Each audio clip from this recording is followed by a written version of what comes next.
if you guys were to implement social media into your marketing campaigns, with all the knowledge that you know anyway, fly, because everything is there.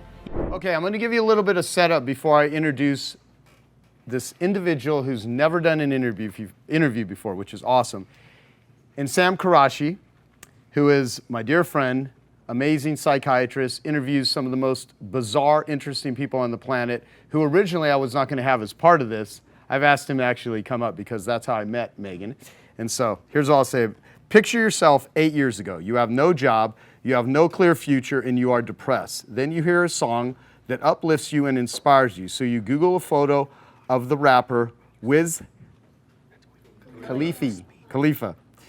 Which shows you how dumb I am, because I literally had no idea until I started watching videos several days ago. And you open up Photoshop. You then add text on the top of the image. You save it and post the image onto Tumblr, a social media site to express your feelings. Then the next day you wake up and suddenly you have thousands of followers. That's exactly what happened to Meggan Roxanne. Today, Meggan is a leader in the social media world with a following on Tumblr of over 4 million. And now she has an audience on Instagram of over 25 million followers. During this interview, I'm going to ask Meggan the kind of questions that I think you would like to know and ask her as a Genius Network member. And then based on our time, we'll open it up to questions for all of you. And so I'd like to introduce both of them, Sam and Meggan, all the way from England. She's a social media guru, and Sam, you know, he's just a cool dude. So come on up. And whoever wants to sit, I think you should sit here first. It'd be weird if I'm sitting next to Sam. He's a psychiatrist. He can do weird things. So, psychoanalyst. So first off, this is your, welcome to Genius Network. Thank you. Yeah, how often do you come to America? Quite frequently this year. Yeah. But usually just on family holidays. Yeah. Yeah. Always in New York. Yeah. Yeah, New York's the place. That's where stuff's happening. So, how long have you guys known each other, Sam? Since last December. Yeah. Yeah. So, a little bit of background on you, just so people know. Okay, short version. I was a psychiatrist for over 7 years, worked in an addiction hospital.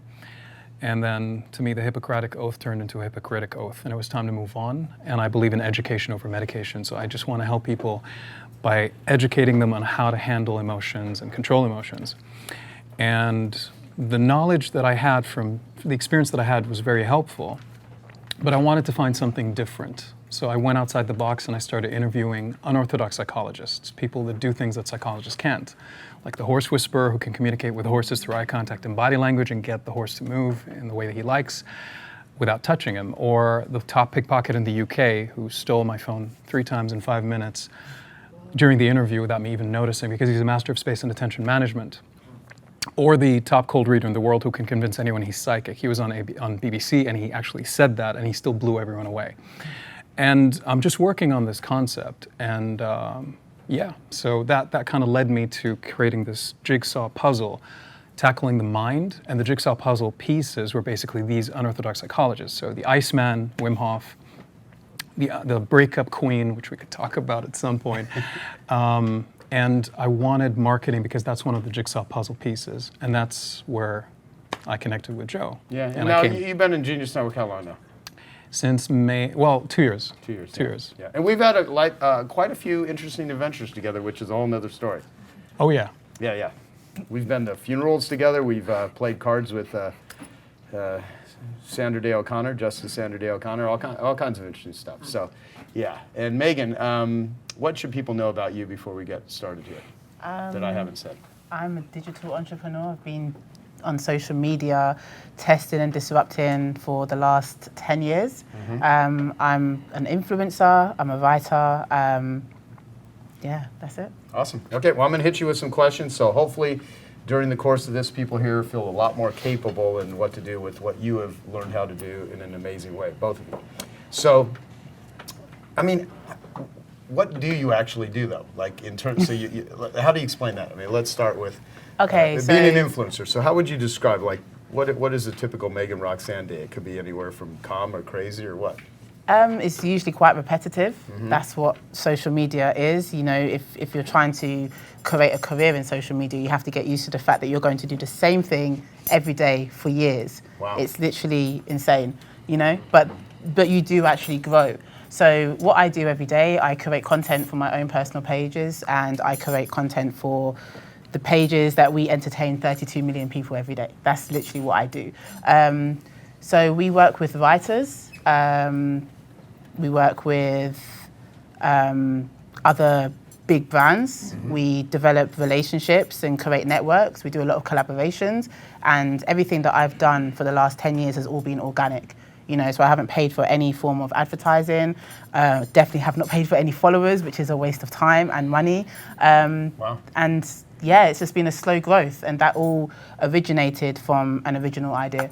Okay. And everybody just leaped on it, and it was just successful after that. And you invented the use of picture quotes on social media. Yeah, so in 2011, as you were saying, I was going through a major depression. I didn't even realize I was depressed until Mondays and Fridays just merged into each other. And, you know, I'm in bed and I'm not realizing that I haven't had a bath or anything, you know, my mum's going crazy. And so I wasn't happy with the way my life was turning. I didn't want to conform to this whole get a job, 40 hours a week, get stuck in a mortgage, die. You know, I didn't want to do that. I genuinely have this belief that everyone has like a soul mission, and that if we all tap into our subconscious and realize what it is, we can really lead fulfilling lives. You know, I'm not silly enough. I know that we all have to work, but everybody in this room is doing things that is passionate to them, and it's adding to the quality of their lives and others. Why can't the world do that? So I was not going to get stuck in a loop where I just have to do what everyone else is doing. Like, that frightened me. Right. And so I thought, if I can't do what I want to do, I'm not going to do anything at all. And so I was listening to hip hop. I listened to a Wiz Khalifa track, as he said. The lyric was something like, this isn't where we're supposed to be, but we'll get there in a minute, something like that. So I took a picture, I slapped the lyric on top of the picture through Photoshop, added a filter, posted that on Tumblr, woke up the next day to like just under 20,000 followers. Wow. And that was crazy. I used 3 or 4 hashtags, which was Wiz Khalifa, picture quotes, inspirational, or quotes. And then I looked online, because I couldn't believe what happened. So I looked online and I didn't see anything like this. You know, when I was going through that depression, I couldn't find anything to inspire me or even motivate me to get out of bed. Everything was just websites with all this text, and, you know, nothing was aesthetically pleasing. So I thought, through these positive hip hop lyrics, I can actually encourage other people to, you know, just get up. And this literally became a hobby. And I was in debt with my mum for like £20,000 of credit card debts, because as a young entrepreneur, I had all of these ideas, but I didn't have an audience. So I'd create really great products. And, you know, Mum, can you lend me £1,000? And everything would get created, and then I have no one to sell it to. To try to start businesses? Yeah, okay. Like I've been doing... You weren't just buying shoes and stuff? No. No, but then I'm going all over the place. But before that happened, that whole story, I jumped on Facebook around 2007, and I realized that by creating pages, I'm able to gather a lot of people in the space. And so it was weird. I would create pages, you know, that's not how you pronounce my name. And then I would just promote that on my page, and my friends would follow, and then we would get like 1 million followers. So I used to just sell those, you know. So after my depression, when I launched Tumblr, I realized I had all these people following. So 3 days later, I launched a store where I was selling quotes on clothing. And by the end of that month, I made like my first 36,000. So I paid back my mum, and then I got to office, and by the end of that first quarter, I made like 250, which is crazy, because I was working in retail for £7 an hour, you know, so it was mad. And then I started getting loads of DMCA notices. People were like, you're using my pictures without my permission. So I had to stop the hip hop quotes, and I went into more traditional quotes like, you know, George Washington, and no one cared. All of my, no one cared. All of my demographic is between 13 and 34. So I went onto Twitter, and I found like all of these writers light workers, people that talk about meditation, higher vibrational living, and their stuff was so real because they swore in some of their quotes, but they used slang. So I just gathered like a massive collection of people and started using their quotes, and all of the kids just came onto Tumblr and just following us, and we were creating like 40 to 50 quotes a day, and so I did that. Had a really great, successful 2 to 3 years, like 2011 to 2013. And then my mother got diagnosed with breast cancer in 2013. So I stopped everything. I stopped blogging. I told everybody on the blog what was happening.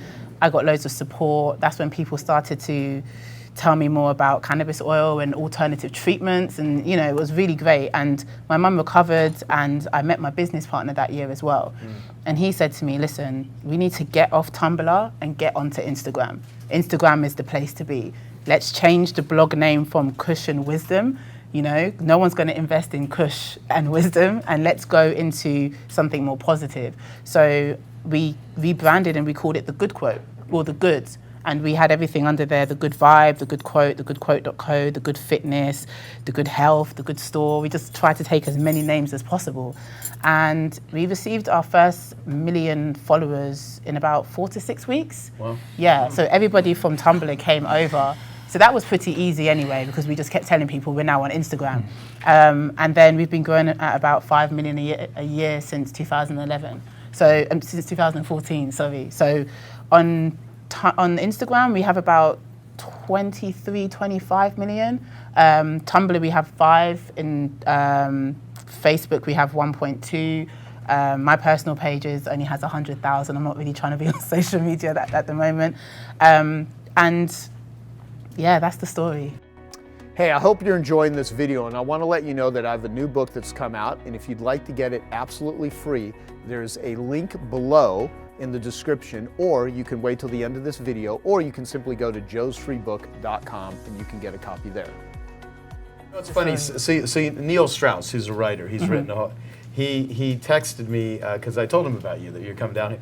And so he like pulls up your Meggan Roxanne thing when it had 25 posts. Yeah. And you had over like 100,000 followers. He's like, how is she doing this? So how does someone post 25 times and get 100,000 followers? Because I have I have all the other ones. So what I'm trying to do for Meggan Roxanne is I really want people to understand who I am as a woman and this story. So I don't want to create mass content and just distribute that. I really want people to get who I am before I do that. So I'm testing. Everything I do is a test. We've been testing for years, you know, so it's easy to grow an account for us. Once we've got The Good Quote, the biggest platform, if we post like 10 posts a day on an account that has 0 followers, we can probably get 100,000 followers in the space of like 2 or 3 weeks. But with my personal account, I can't do 10 posts a day. You know, so I would post like writing or spoken word, and all of these people will come.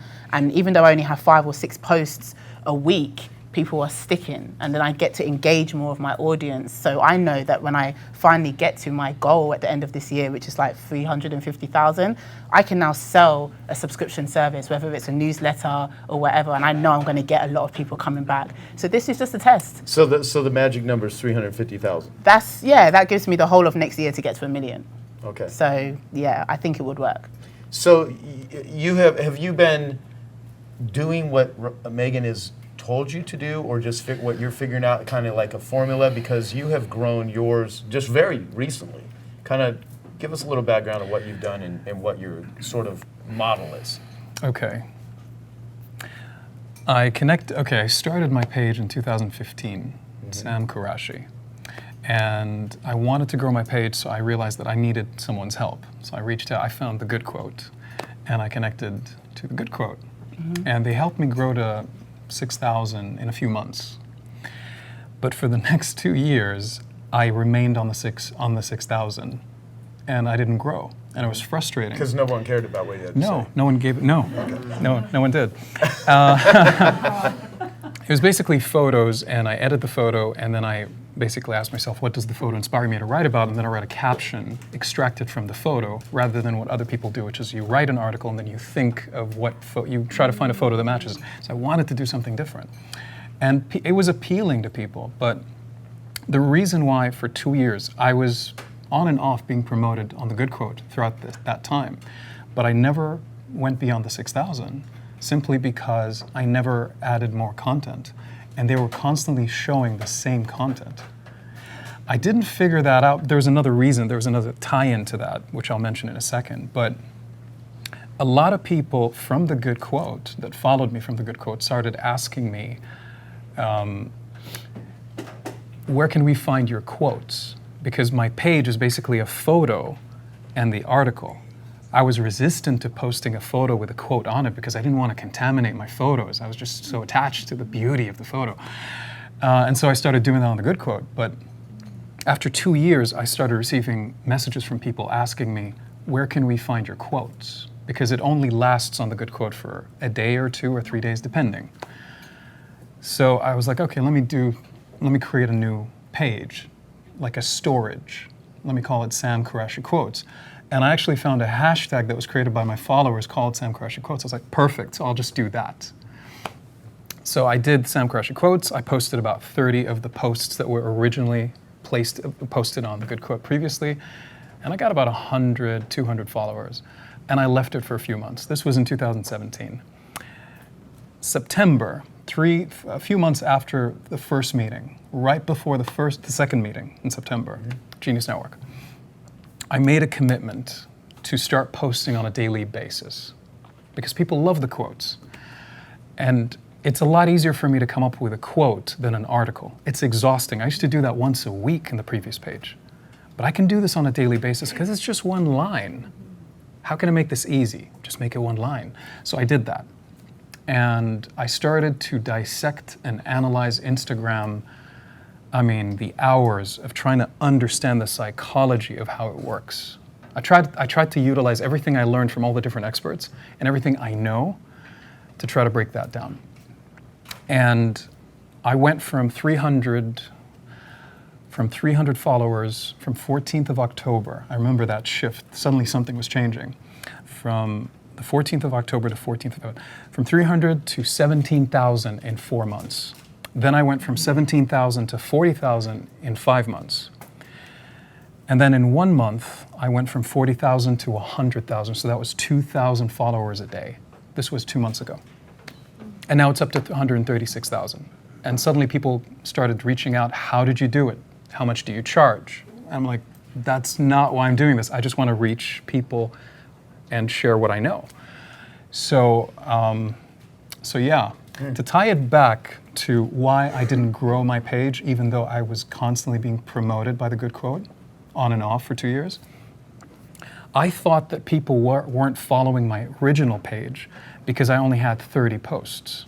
I figured if I have more than that, if I have like 100 or 200 posts, then there's a plethora of content that people can go through. So they're definitely going to follow me. That did not matter to people. The only thing that matters to people more than the content is the consistency. The first thing they see once they get on your page, they see they look at the last post and they look at the date.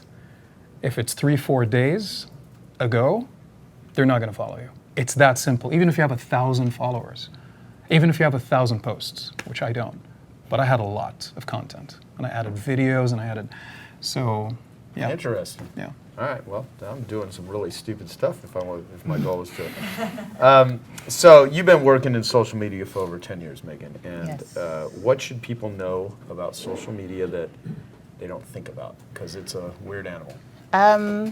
As cliche as it sounds, you have like the world in your hands. You know, I was saying, we were having a discussion downstairs for lunch, and I was saying when Windows 95 came out, I was 5. You know, and I can't imagine a world where you can't create a product and then just find somebody on Instagram to help market it for you, where the audience is there already waiting, and not just pay for that campaign. I really don't know how people did it. I'm sitting here and I'm listening to people's stories, like how on earth were you able to just do that without social media? Now, no, honestly, it's crazy. So if you guys were to implement social media into your marketing campaigns, with all the knowledge that you know anyway, fly, because everything is there. A few facts with Instagram, there were over 5,000 employees in 2017, and now there's 36,000. So Instagram's not going anywhere. We had a discussion recently, and in 2017, people spent over 1 billion on digital marketing.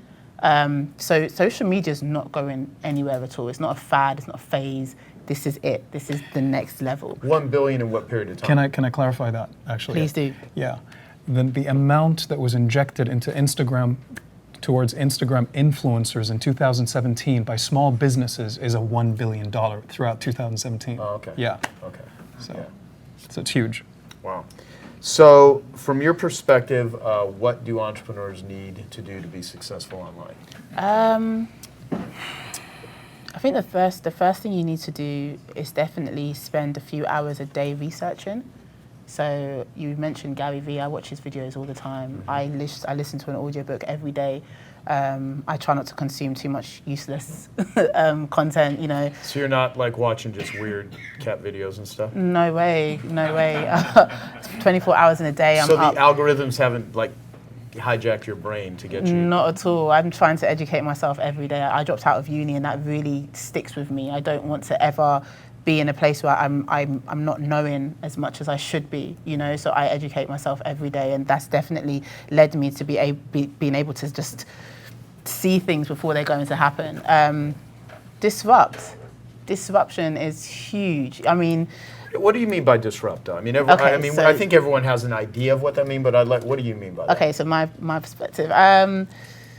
Okay, so you have old industries like MTV. You have older industries like MTV, and I would always say to entrepreneurs that even though someone's already executed your idea, don't stop pursuing it, because we don't care about MTV anymore. I can't remember the last time I even said MTV. We have channels on YouTube that we go to watch videos and new music shows. You've got streaming, you've got all of these things. Like, you need to be able to look at old industries and figure out a way that you can transform it into today's world. So that's a huge thing. Collaborations and networking, things like this is huge. Even just, I was saying to you before with Jay Shetty, he's one of our biggest clients. Yeah. So we took him from 100,000 to 1.4 million in the space of a year. And if we have an agreement, so he helps us on Facebook. So this is how you can grow. So he's got hundreds of millions. Oh, he's huge. So for entrepreneurs, I would say consistency, persistence. Also, speaking to Sam, I was saying to him at one time, creating perfect content is taking up too much of my time, and he gave me a really good tip. And he said, Sam actually said that? Surprisingly. Mr. Perfectionist over there? Yeah. Surprisingly.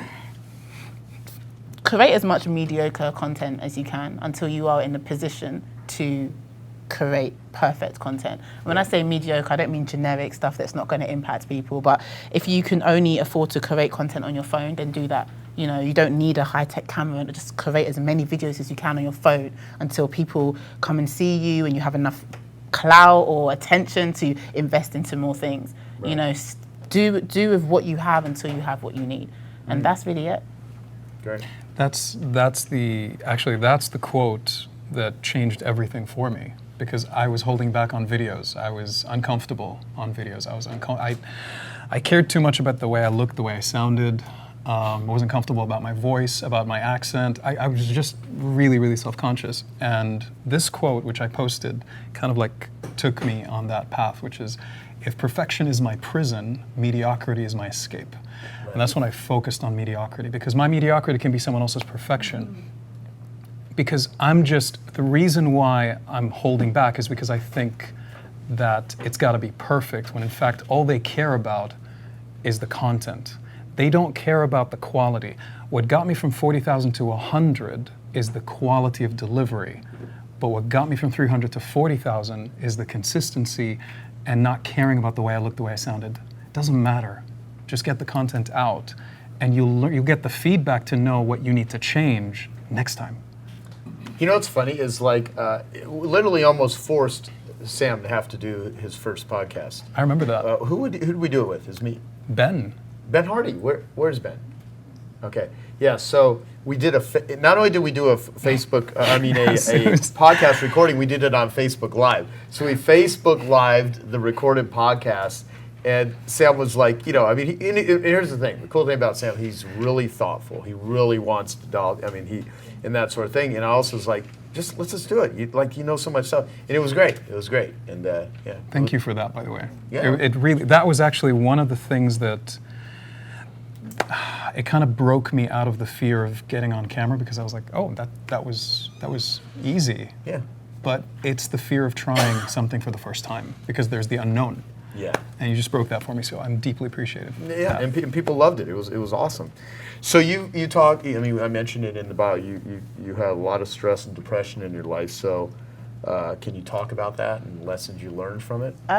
Yeah. So everyone goes through pain and trauma, right? No one gets to avoid that. I honestly, God, think a lot of the most successful entrepreneurs that success and achievement is driven from not some great inspiration but from deep pain, deep trauma, some very difficult, adverse situations, and they parlay it into creativity and entrepreneurship. Yeah, I think because when you go through something traumatic, you kind of just have this, you don't want anyone else to go through that. So you just start creating things based on that to, improve the world. That was literally what happened with myself. From a young age, I was brought up in a single parent household. My mother's family were very abusive and toxic. I had a friend commit suicide at 15, which had a massive impact on me. I didn't even realize I was going through a breakdown until I think about 2 or 3 years ago. My friends were like, oh, you're wearing colors now. Because I wore black from 2005 until maybe 2-3 years ago. My friend got stabbed in the chest this year. It's a lot of things that I've seen or that's happened, or that traumas that's been inherited. So with that, I think when I got to a point where I realized that I was going through a depression, one of the main things I wanted to do was just make sure that no one else has to go through it alone, and to create a safe place online. And by doing that, I knew I had to create something consistent. So through depression, I guess through your darkness, you always find your light. And right. I don't regret that stage at all. I think without it, I wouldn't have been here doing what I'm doing now. Yeah. So, yeah. Well, see, I wouldn't be doing the stuff I'm doing with addiction if I was not an addict. Mm-hmm. And one of my interests in this is being able to reach addicts through what you guys know, which is one of my motivations here of learning what it is, I'm asking you questions about, is how do we take this and build just a really big reach for people that are struggling with, from my perspective, with addiction. So what advice would you give to young people here that have kids who want to build a following online and not just a following, but be successful with it? Okay, so we're going into the age of purpose, right? So people no longer care about what you're wearing or how much stuff you got or how rich you are or who you're standing next to. People care about you, your story, and how it's going to impact others and how it's going to make them feel. So if you are trying to go on and trying to start a business online, you need to have a story. Because there's so many products out there that's already out there. We don't care. We don't need another jewelry brand. We don't need any other stuff. But right. If you're coming with a story about why you created jewelry and who you're giving your profits to afterwards, that's most likely to get people on your page. So I would put aside a lot of hours. I would let you know from the jump that it's not easy. You're not going to see anything for the first 3 to 4 years. It's a really slow journey. But then after that, it just comes in, it pours. Well, let's say this, though. You say for the first 3 or 4 years, but if someone aligned themselves with, you. Oh, an original idea. Yeah, if you have an original idea, then you can be a success overnight. Mm-hmm. It depends. There's no rules to this. And that's why it's a bit crazy, a bit difficult to understand, and it's a bit difficult to even see the value in it. Mm-hmm. But I would say to people, dedicate some time, get a camera, record yourself, make as much videos as possible, like vlogging, talk about your story, talk about your past, talk about things you've learned, get it on social media, network with bigger pages. You don't have to come to somebody like myself, 14 million. If you can't afford that, you can go to someone of 100,000 and get them to share. Because if I see something, it doesn't matter if it's come from a page from 100,000, I'll just post it if it's good. Right.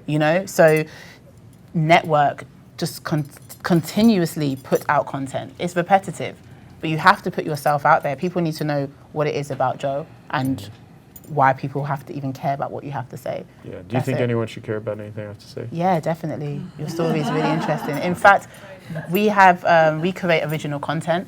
We're really trying to get into that now, and we sat down with a lot of people. We did a casting call and got people to come in, and the biggest and most engaging pieces of content that we created was with a guy who was addicted to heroin, and he's now a property developer. So he turned his life around, and we really got deep. Because I know my audience. My audience is literally myself, like people who have the same lifestyle as me, the same age as me. So I know what we want to hear. We don't want to have the whole pussyfooting around addiction. We want to know, what did you do when you was really like desperate for drugs? Right. We want to know that, because kids don't know these things. Everything is sugar-coated until these kids get onto the internet. So why lie to them? Tell them the truth. So when we were having that interview, if you saw the comments, we got like 800,000 views, and the rest of our original content probably gets about 250, 300,000, which is why I was so excited and still am to work with yourself and create some content, because people are really suffering. And addiction, we think addiction is just drugs, but it isn't.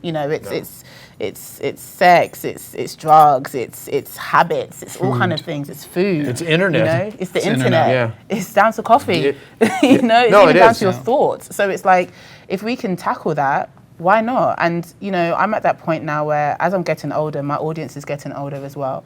You're 28. I'm 29. I'm going to be 30 in 3 weeks. Oh my Yeah. Such an old woman here. Yeah. I thought I was So over the hill with this. Yeah. I got eggs older than Yeah, I mean, for someone on social media, I'm considered like quite old, because I've been on social media for so long. I mean, people come up to me all the time and they say to me, I was on your blog from when I'm 13, and they're like 23 now. And so all the ideologies that I've been raised with, I was able to spread onto like Tumblr and Instagram. And it's just nice to know the things that my great-grandmother told my mother that I then blogged about has impacted other people's lives, Yeah. So that's really cool. What do you think about when you actually, you just were, one day you created the picture quote, now you see billions of these everywhere. I mean, how do you think about that you created this sort of thing? I think with picture quotes, I didn't really, I underestimated the power of what I did. Yeah. Some people just see the picture quote, that's all they see. But what I see is, I've single-handedly changed the way people in my generation communicate. Before, for me to open up, I mean, I don't know if anyone believes in star signs. I'm a Scorpio. I don't open up to anybody. So if I'm feeling sad, I can now just find a picture quote, change my display picture to whatever it is that I'm feeling, and I know that one of my friends is going to be like, oh, what's going on? Yeah. It just removes all of the ice breaking. So I've changed the way that we communicate as a people, as a generation.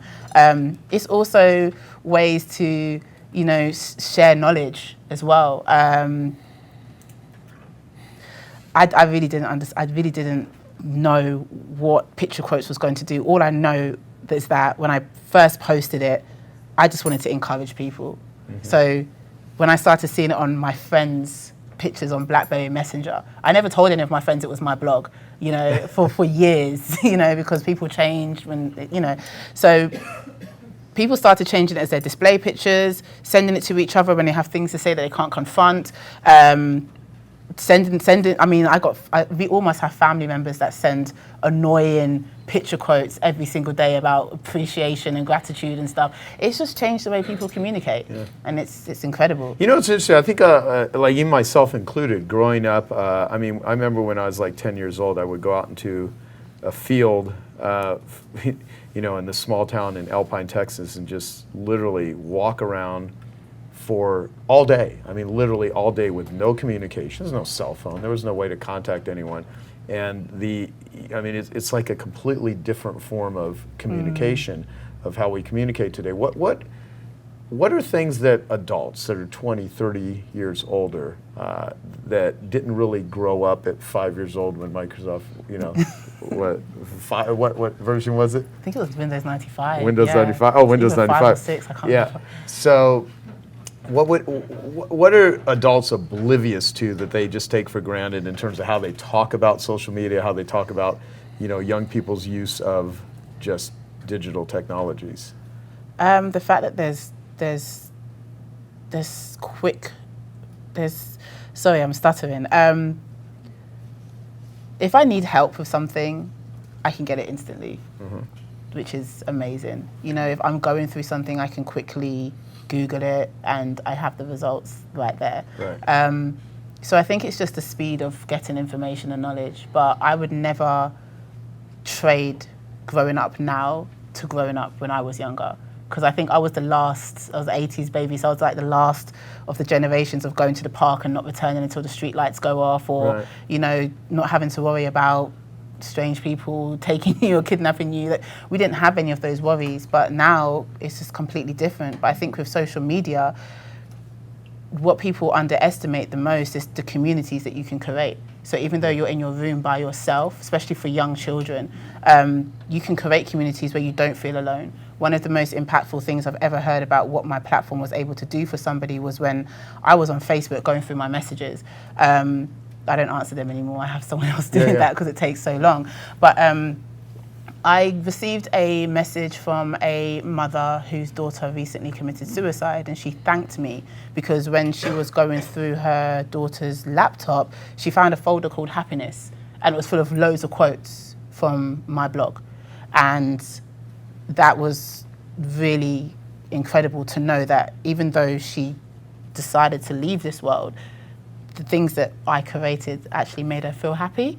So I think that's what a lot of people underestimate about social media, is the communities that you can develop. And I think a lot of people underestimate just how much you can impact somebody if you can get a message out and you can reach people. And picture quotes travel really far. Yeah, totally. Wow. So the good quote, it's all about positivity. How would we use this in very medieval ways and do just like the opposite version? If you're like, if the Joker was in this room, I'm totally kidding right now. Okay, so I know. What strategies did you guys use to build your following? I mean, you got over 14 million on Instagram right now. Is there even more? It's even more. It's between 23 and 25, but our biggest page has 14.6 million, and we get about 800 million impressions a week, and we grow about 10 to 15,000 new followers every week as well. Wow. Yeah, so I leave it down to the fact that it was an original idea that is nearly 8 years old now. We've grown organically. We in the beginning, we used to communicate a lot of our audience, feedback. Somebody was doing was it Listen or Die? Yeah. Yeah, that was incredible because that's literally what we did. We used to talk to our audience all the time through like Google Sheets or questions. These things really helped us create better content. And then sharing, people would share. We would change our captions to tag friends or tag whatever, and people would tag more, and that's what literally grew our platform as well. Okay. So yeah, I mean, I don't really care about algorithms. When people ask me those things, I'm just like, it doesn't impact me because of how much followers we have and all the formulas that we've created. Well, you kind of have your own because you've created your own following. Literally, you know, I was in New York one time for New Year's, and it was the 1st of Jan, maybe 1 or 2 o'clock in the morning. I was going back to the hotel with my friends, and I noticed that a lot of the barbershops and convenience stores were still open. And I walked into one and I was heavily drunk, and I was like, guys, it's New Year's, close up, go home, enjoy yourself. And one woman, a vendor outside, she said to me, where are you from? And I said, London. And she goes, okay, do you work 9 to 5? And I was like, yeah. And at the time I was blogging 9 to 5. And she said, over here in the States, we work 24 hours a day. We could work 9 to 5, then 5 to 3, then 3 to 9.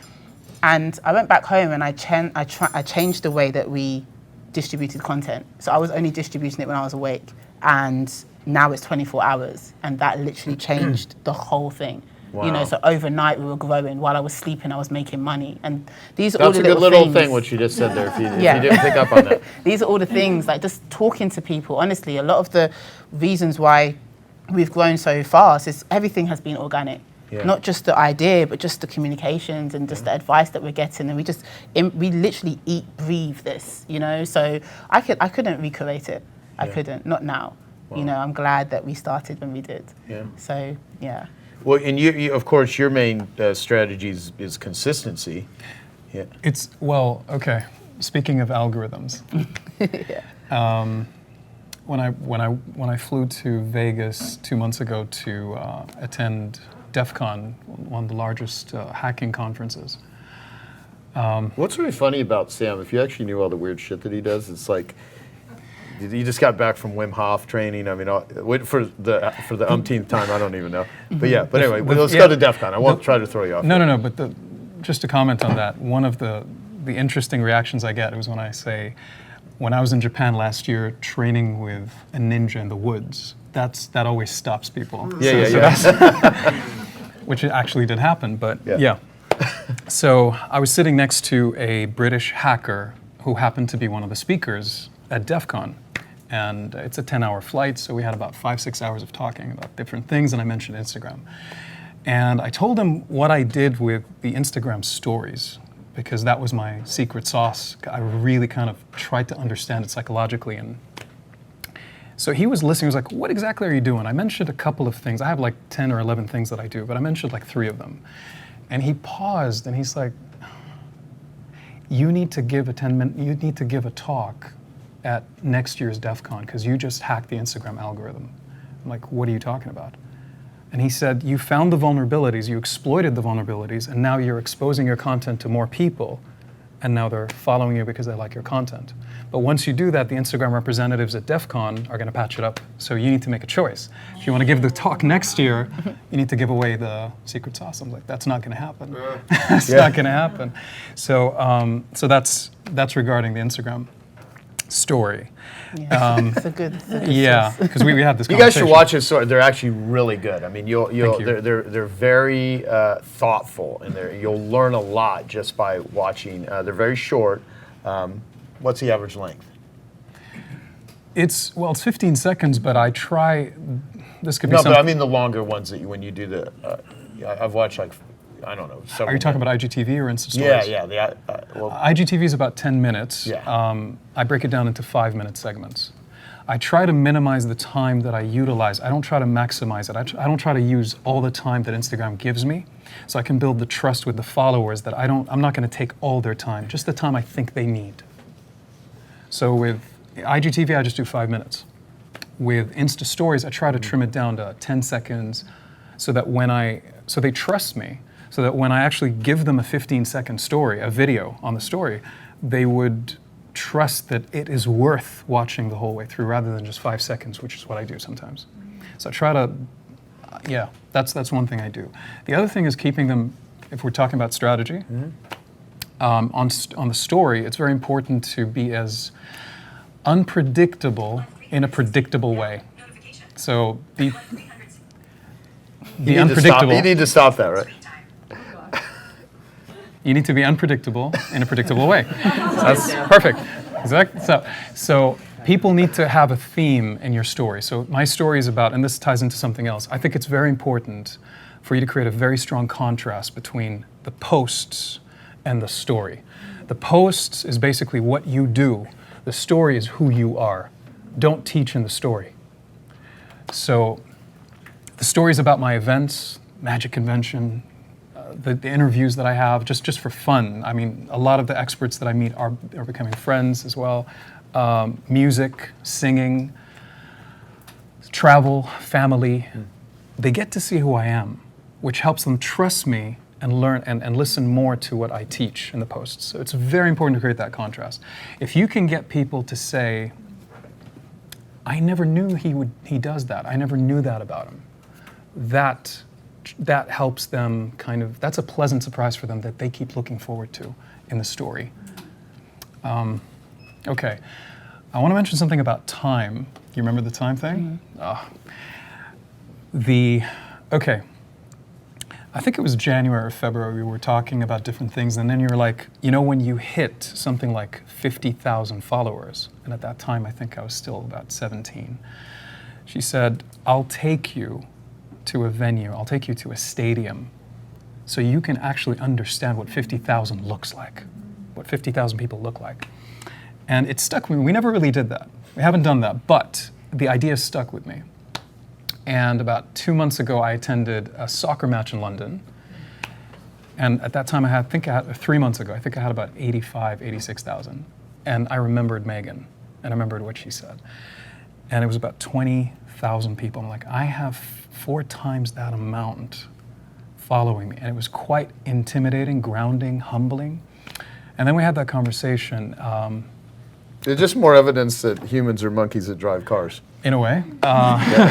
So I came across an article in the New York Times talking about how people have a hard time associating or linking themselves or having a proper perspective of numbers. So they wanted to teach people what's the difference between 1 million and 1 billion in that article. So they said basically, okay, so let's link it to time. So okay, so 1 million seconds versus 1 billion seconds. And 1 million seconds was about 12 days. 1 billion seconds was 32 years. And it was just mind-blowing how we don't. And I think the idea of linking that was really grounding to me, and it made me focus more on the content. Right. But just to add one more thing to the content, if you want to start today growing your page, what would you do? First of all, I'd look at the bio, and I'd ask myself 3 questions, because these are the 3 questions that need to be answered in the bio: who you are, what you do, why should they follow you? These are the 3 things. Why would they follow you? What are you offering them? The other thing is promote the page, not the product. A lot of people focus on the product rather than the page, and the page becomes a bridge.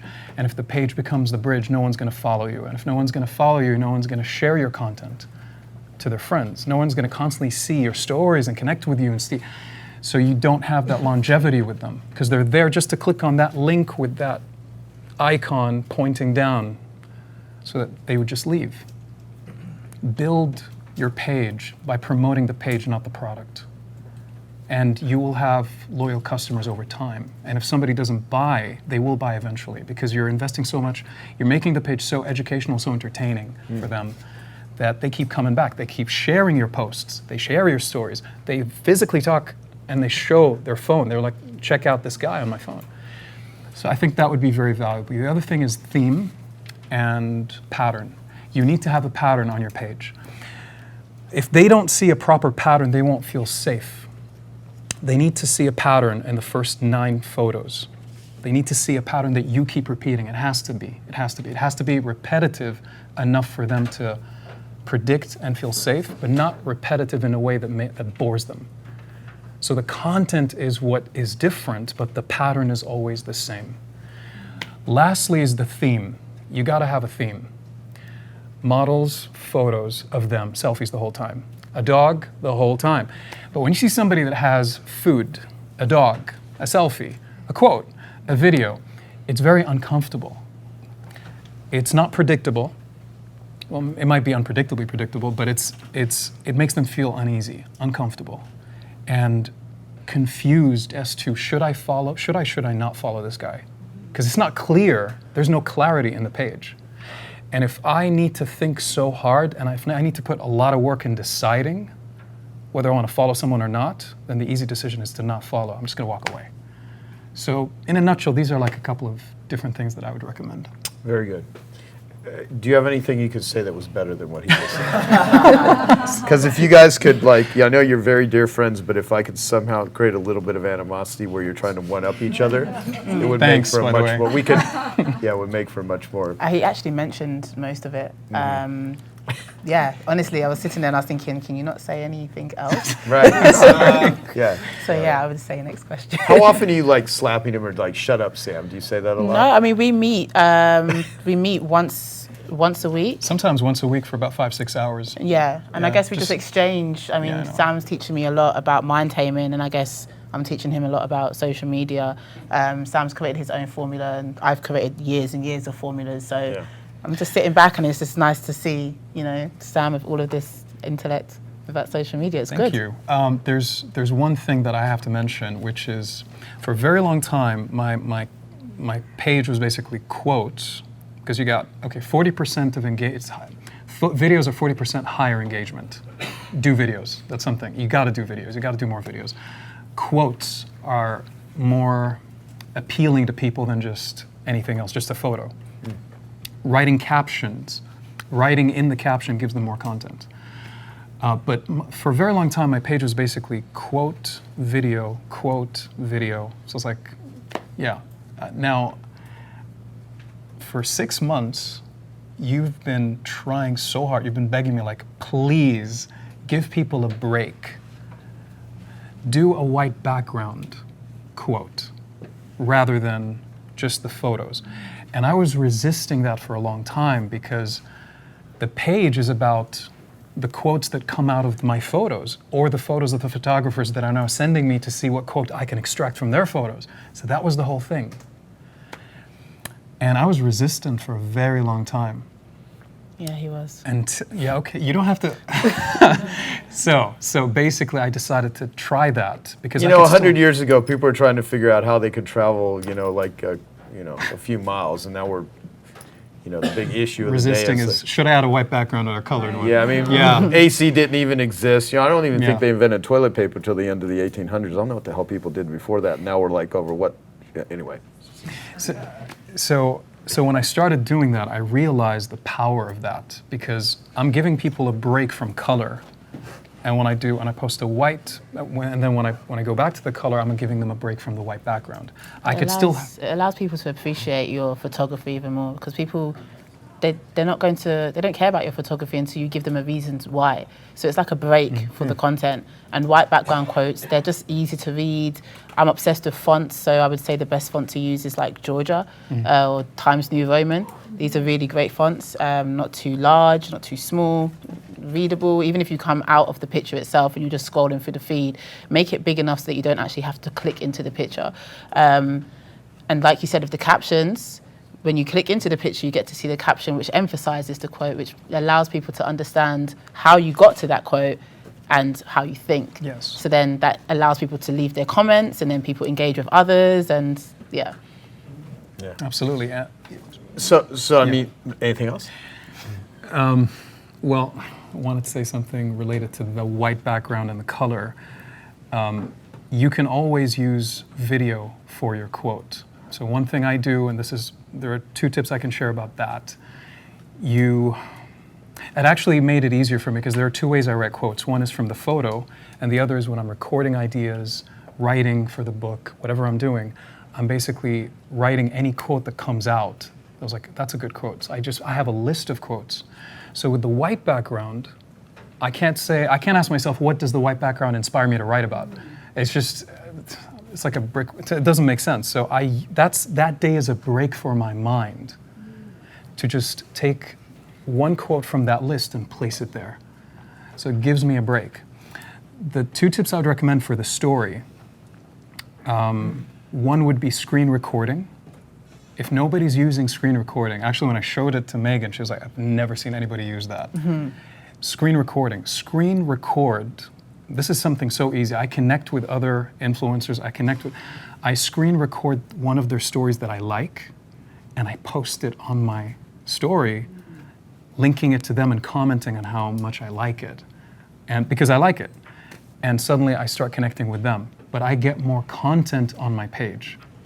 I also screen record on your voice memo app. You can click and record and then play it back and screen record it. And you could chop it up through Cut Story to like 4 different videos and post those 4 videos on Instagram on the story. And people love that audio because it's personal, because it's something I actually recorded. It's not in a studio.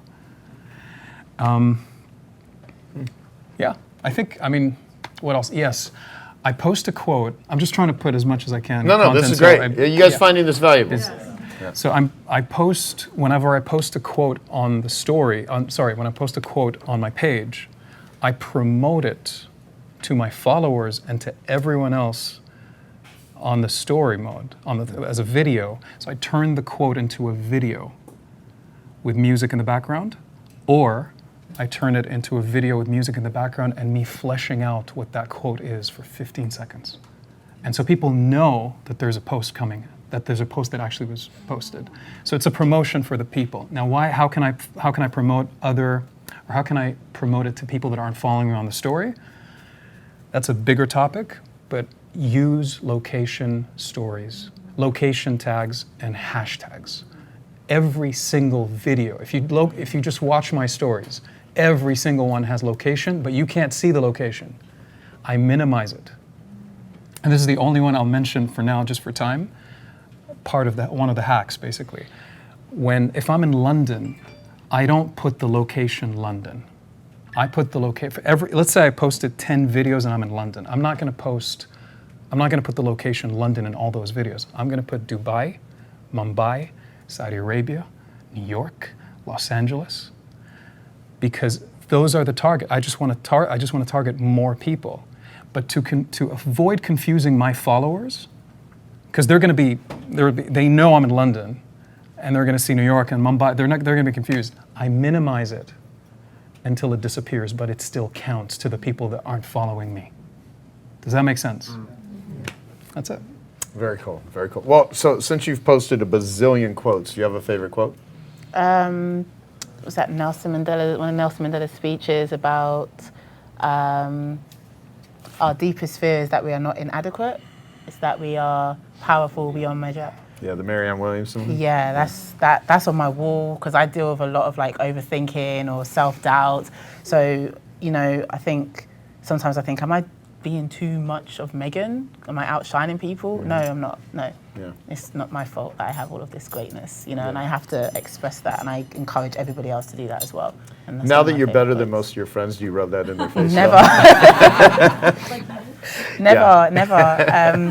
No, actually, a lot of my friends really encourage the journey and stuff, but they all have their own passion, so we're never conflicting on anything. No, and look, I know, I say it's joke. So, out of all the stuff you've done, what are a couple of stories of how that you're most, I guess, you feel really great about, or of how what you've done has helped people and influenced people? What are some? I mean, you shared that one story, but what else? I mean, in regards to our clients, we work with authors, we work with motivational speakers, we work with really cool brands and create really great partnerships. So I mentioned Jay Shetty is one of our clients, taking him from 100,000 to 1.4.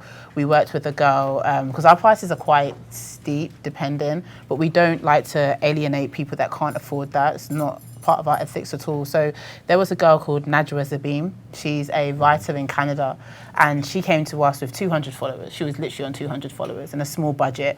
And we said to her, okay, we can post maybe once or twice a week with this budget. And in the space of a year, she's grown to 780,000 followers. And her life has completely changed, completely. She's doing speaking events. I think she was on Forbes, I'm not sure. Lewis Howes we've worked with, Brendan Burchard. We work with VaynerMedia all the time, so we have really great clients. I guess when we go into what we actually do, the business model, I could explain more. So what is your business model, and then I'll open it up for some questions for people. Sure. So surface level, we have a motivational platform. We have 32 million followers. We create unique content that empowers and encourages and motivates our audience. That's the surface. Underneath, we have a agency, we have a merchandise company, and we are going into publishing. Okay. So with our agency, we work with really cool brands. We work with authors, writers, motivational speakers, anybody that has a story that wants to sell a product. We work with. We have been able to hack the way we gain our audience's attention. So if you go onto my page, you would never see an advert. You wouldn't even know. We basically really dislike the marketing model as it stands. So what we do instead is that we work with each client and we create really dope content. Dope means cool. We create really cool content that inspires, educates, and empowers our audience, and then we provide them with the product that we're trying to sell. So no one would ever call Brendan Burchard dope, would they? I don't know.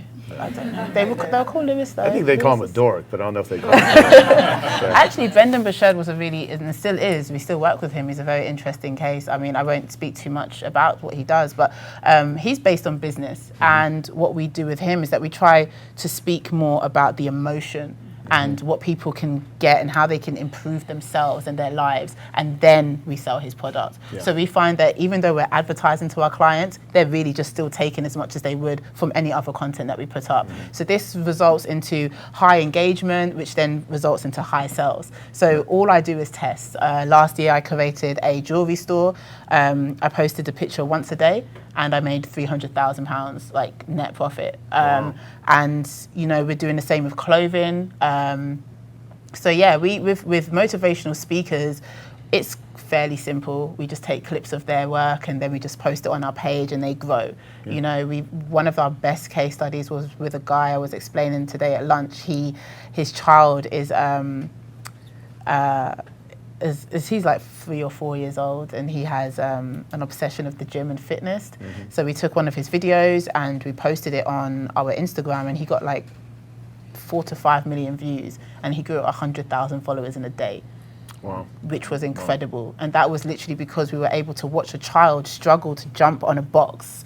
You know, he had many, many attempts, and then when he finally jumped, everybody was excited. We received like 38,000 comments, and his following grew, and it's grown massively since then.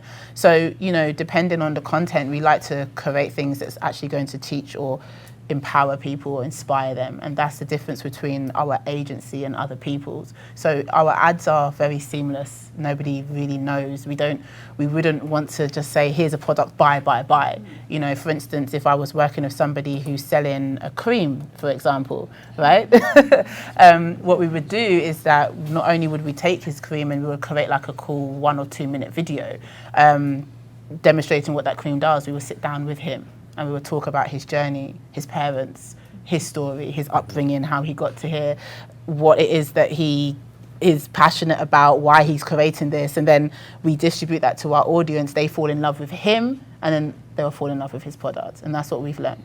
So that's with the agency. With the merchandise, we just test. We're testing all different products because we're trying to, when we work with brands that are selling products, we don't just work with anybody. We always say to people, we're not money motivated. It's all based on our following. At the end of the day, the ethos is to give this world good energy, and I personally just still want to be able to provide a safe place for people that are going through things that they need encouragement for. So the last thing I'd want anyone to do is go onto the good quote and feel like I'm forcing them to buy something. Right. So if we're going to promote a product, are you giving parts of the profits to a cause? You know, what is the product even about? These are the things that we explain to our audience. So, yeah, and in regards to publishing, we work with writers. I mean, we source all of our content from unknown writers, major writers. We've been able to see writers go from 0 to like 400,000. You know, it's been crazy over the last 8 years.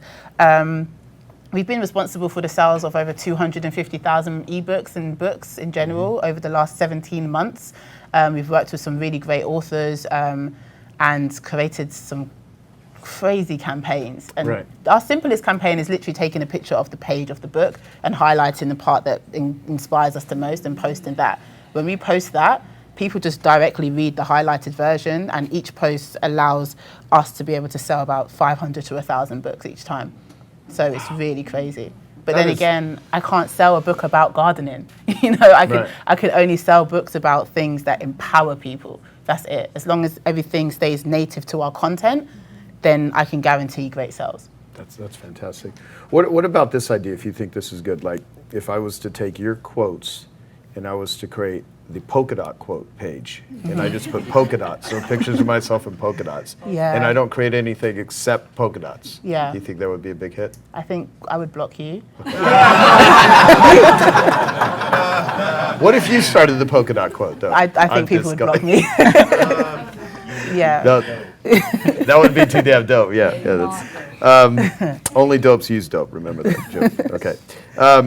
So what's your perspective? And then this is now I want to open up for questions. What's your perspective on the social influencer industry? I mean, there's a lot of people that are wanting to do that and be famous and stuff. So what's your viewpoints? I mean, good and bad. The great thing about it is that with an investment of 2 to 4 years online, you can change your life completely, and you can have full control of your life. It's almost like being an independent artist. Once you create a platform and trust and love, and you're showing the consistency of the content that you're providing, and you're actually giving people a service as to how they feel better about themselves, whether it is if you're encouraging them or you're making them laugh or you're educating them. If you're doing that, these people who are following you and investing their time into you, they will then purchase anything that you're selling. So that's incredible. And influencers don't have to look a certain way at all. I'm trying to encourage my mum to get on Instagram and actually give like a different perspective of advice, you know, because you don't have to be aesthetically pleasing as what you think people want you to look like. Just give your soul, just give people a reason to feel better. So with social media influencers, you've got motivational speakers, you've got people that are taking pictures of them wearing clothing in their house, and brands are just bombarding them with clothing. You've got kids. I mean, there's a child at the moment, I think he's 7, and he's got a YouTube channel of like 14 million followers. I can't remember his name.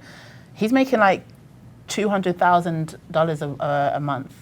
You know, so the social media industry... It's a way underpaid 7-year-old. For that level of influence. I mean, come on, let's be real. But the fact that you can get closer to your customers through using the right people, to using the right people is incredible. It allows you, with the insights on Instagram and social media, you're able to really tap into who your audience are. So if you can find the right influencer to sell your product, you've won. You know, you have. What's the dark side of social media? Because there are like a lot of reports of people that, you know, on Facebook a lot that have increases depression and stuff like that. It does. I mean, because it depends. My easy answer to that is to just unfollow everybody that's not promoting wellness. You know, like my feed is fantastic. My feed is full of great stuff. Like I was having that conversation with the lady in the back there. We were talking yesterday about, you know, you don't have to follow people that make you feel bad about yourself, you know, but social media in itself, it can create a lot of anxiety, a lot of comparison, a lot of depression.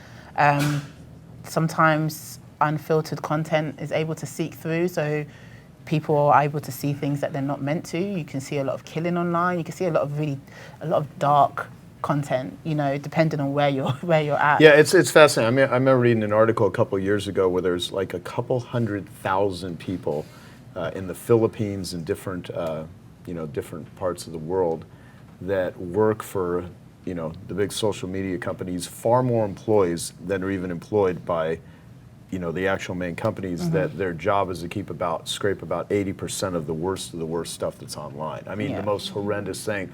And it was an interview with one person that like had lasted like 6 months because it just destroys them. They're literally staring at the most horrendous things that humans can do all day long. And before it ever, but a lot of it seeps through. Like you can find, you know, anything. Yeah, you really can. You know, so my advice would be to just monitor who you're following, and that's it. You know, spend as little time as you can on social media as well. And I know it's coming from myself, but go outside more while you can. How many hours do you spend a day on it? 9 hours a day. 9 hours? Yeah, 9 hours a day. I try my best to not let it exceed 10. But the more I'm able to delegate, I think outsourcing is my hardest thing at the moment. Finding the right person to take over the tasks, which is really difficult. It's literally taken like 3 years. Well, what's interesting here with you is you know, now you're doing that for other people so they don't have to put in all that time, but it's now you getting yourself to that position, owning the company and stuff. Because my business partner is a full-time lawyer, and I do this full-time. And so it's literally myself doing all of this stuff, and then we've got like some staff that work part-time. So, you know, I would advise people to not spend too much time on social media, because you can actually forget the real world. You know, I was having a conversation with some of the crew backstage, and one of the guys was saying how he doesn't like going places where everyone's just like this, you know, and it's bad. We have a thing where if we go out for a meal with our friends, everyone has to put their phone down, Yeah. and then whoever picks their phone up first has to pay the majority of the bill. Yeah. So, yeah, that's my advice. I would just like have to go to dinner with people I don't have to pay all the time. It's the problem with being rich, Just kidding. Just kidding. So, questions from you guys for Meggan or Sam. Let's do a few. Just make sure you have the mic. Well, thank you, first of all, for sharing your story. That has resonated with me, having built my own Instagram community, organically as well. I noticed on a lot of your posts, you have a prompt, like, if you agree, say yes. And I found with a prompt or a question, tagged onto your whatever you're posting, that actually helps a lot with engagement, and it's helped me, encourage a lot of discussion within that, the comment thread, and also, build community. Have you felt that it's also helped your, community with that prompt? Is that the reason why you always say yes? Definitely.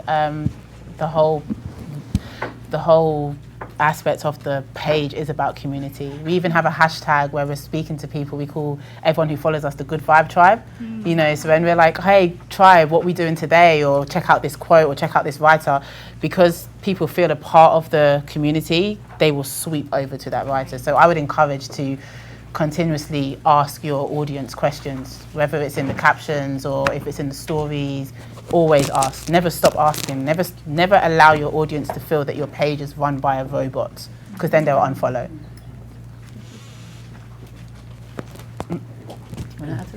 I'm good. No, you're right. I'm good. Okay. You guys, I thought that was a really nice distinction about use the post to show what you do, and then the stories to do who you are. What's the how do you delineate between live and IGTV? And what are you doing different content for the two, or what's how do you mix in posting a video on your feed versus just doing IGTV? Okay, with IGTV, I do it once a week. I promote it on my story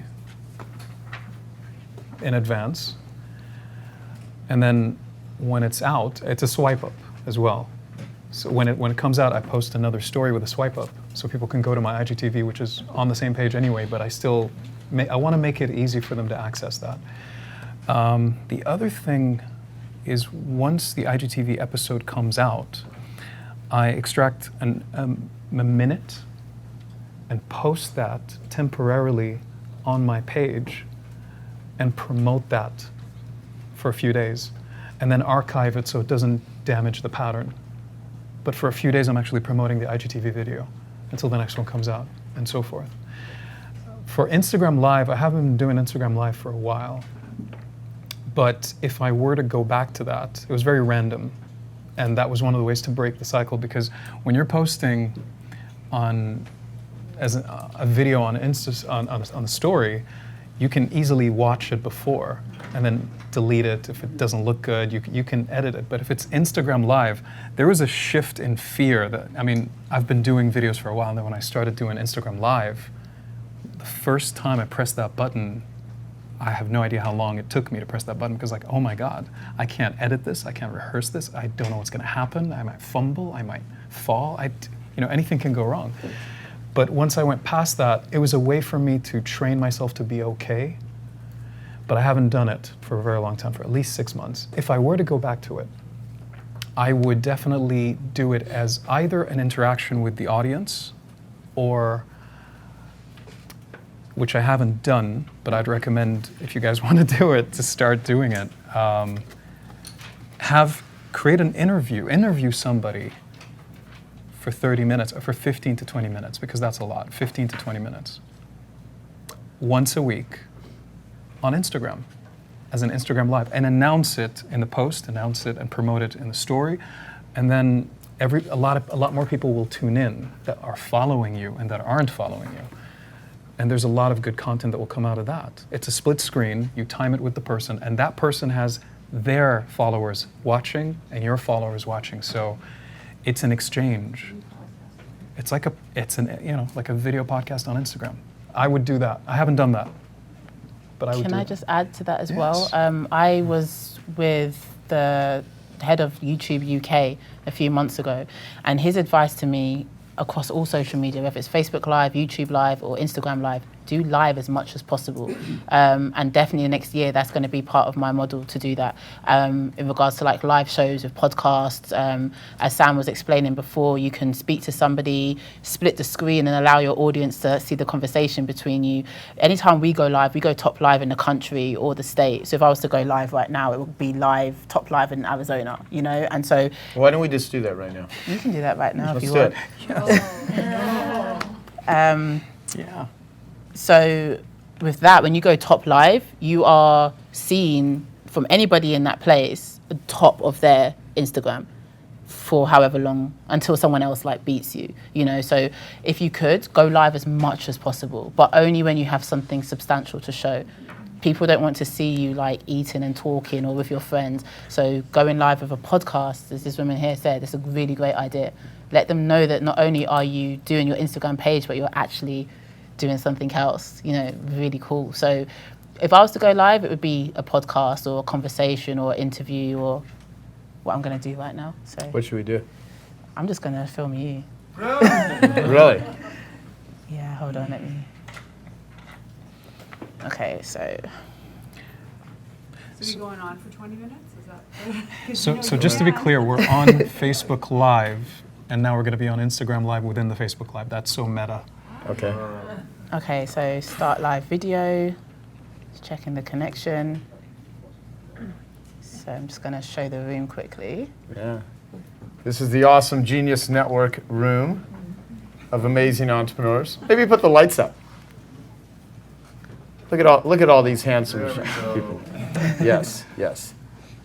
So as you can see, we're now 226. Okay, look, we're top live now. So we're top live in Arizona. Top live in Arizona. Oh my God, this is fantastic. So would you like to say something? Well, I would like to say it's been awesome sitting here having an amazing discussion with Sam and Meggan from the Good Quote. You know, everyone here, but everyone watching knows that.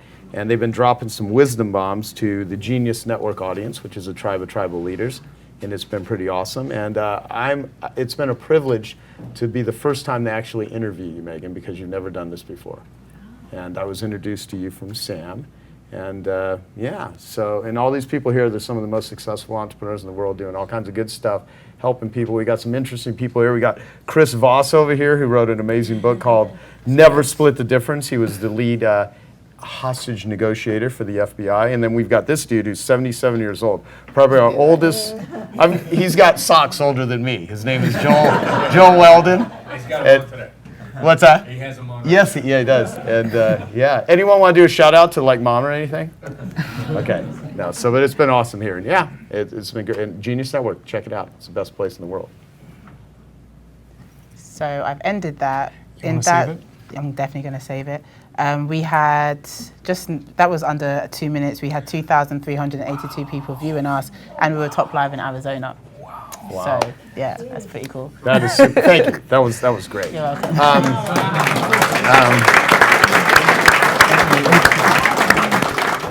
Okay, I hope you found that video awesome and useful. So if you want to get a free copy of my book, I want you to click here. And if you want to watch some more videos that'll be useful and awesome, click here.